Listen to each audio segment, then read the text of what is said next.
the waters receding, a new era for humanity began. Noah, his wife, his 3 sons, Shem, Ham, and Japheth, and their It is wives crucial to stepped remember out of that the we are ark not into mere a victims of our renewed world. circumstances. They were the chosen ones to rebuild life on earth. Grateful for their salvation, Noah built an altar and offered sacrifices to God. In response, God blessed Noah and his sons, encouraging them to be fruitful and repopulate the earth. The families grew, and with them, their cultures and traditions. The descendants of Shem, Ham, and Japheth spread throughout the world, forming different nations and peoples. Shem became the ancestor of the Semites, including the Hebrews and Arabs. Ham was the father of lineages that settled in Africa and parts of Asia. Japheth, in turn, was the progenitor of the Indo-European peoples, who spread throughout Europe and parts of Asia. Each branch of Noah's family gave rise to diverse cultures and languages, but all shared a common lineage and the memory of the Great Flood.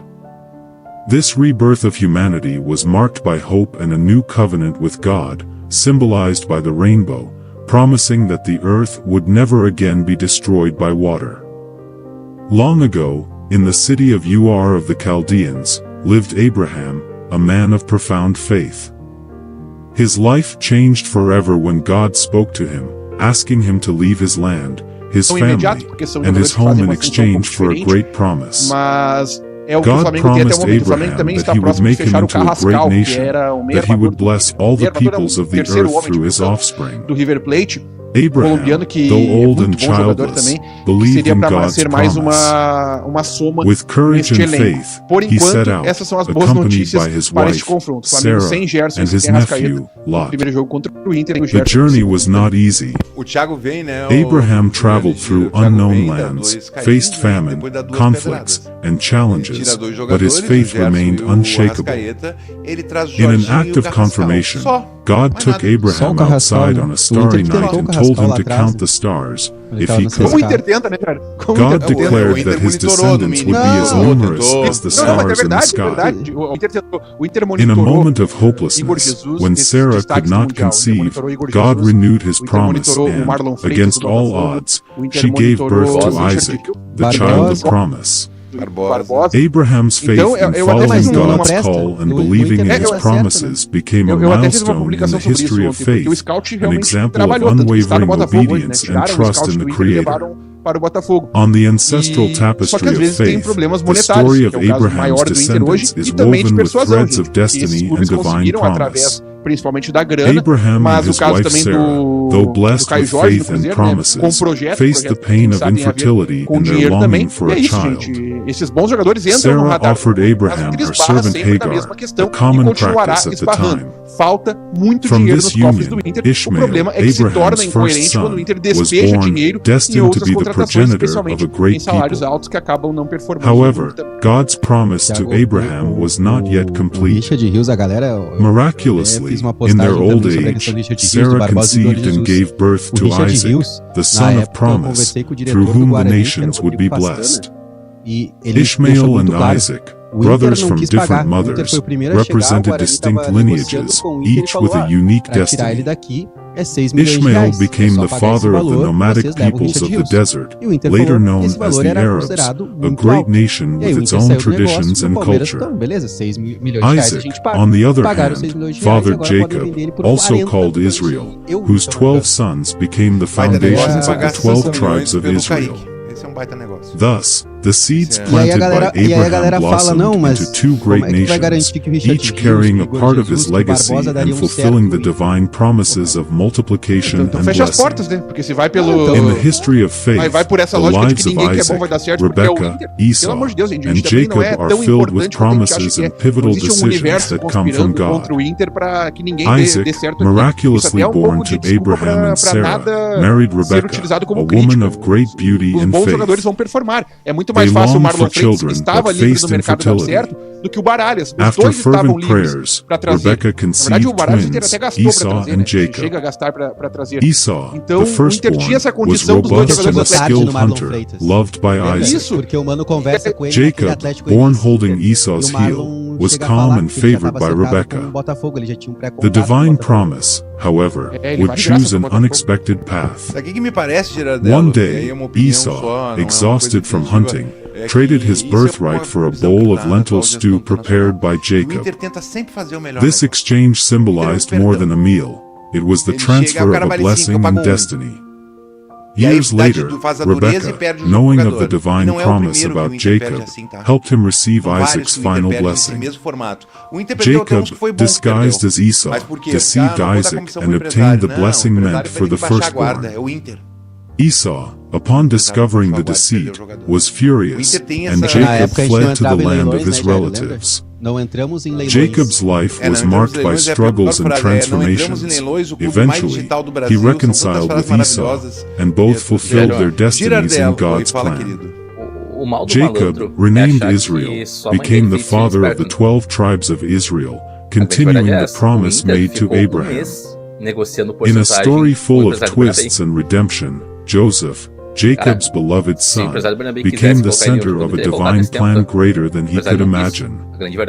Sold into slavery by his jealous brothers, Joseph found himself in Egyptian lands, far from his family and home. In Egypt, despite adversity, he thrived thanks to his ability to interpret dreams and his unwavering faith.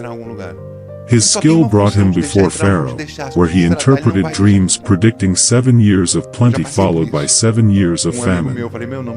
Impressed, Pharaoh appointed Joseph as governor of Egypt, tasked with preparing the country for the approaching years of scarcity. Meanwhile, famine ravaged the land of Canaan, forcing Jacob to send his sons to Egypt in search of food. There, they encountered Joseph but did not recognize him. After a series of trials and revelations, Joseph finally revealed himself to his brothers, forgiving them for their past actions. Joseph then invited his entire family to live in Egypt, ensuring their safety and sustenance. Under Joseph's protection, Jacob's family moved to Egypt, where they settled in the fertile region of Goshen. This act not only saved Jacob's family but also planted the seeds for the future growth of the nation of Israel. In the heart of ancient Egypt, where the Israelites lived under the oppression of Pharaoh, arose Moses, a man destined to change the course of a nation. Raised in Pharaoh's house but born an Israelite, Moses was chosen by God to liberate his people.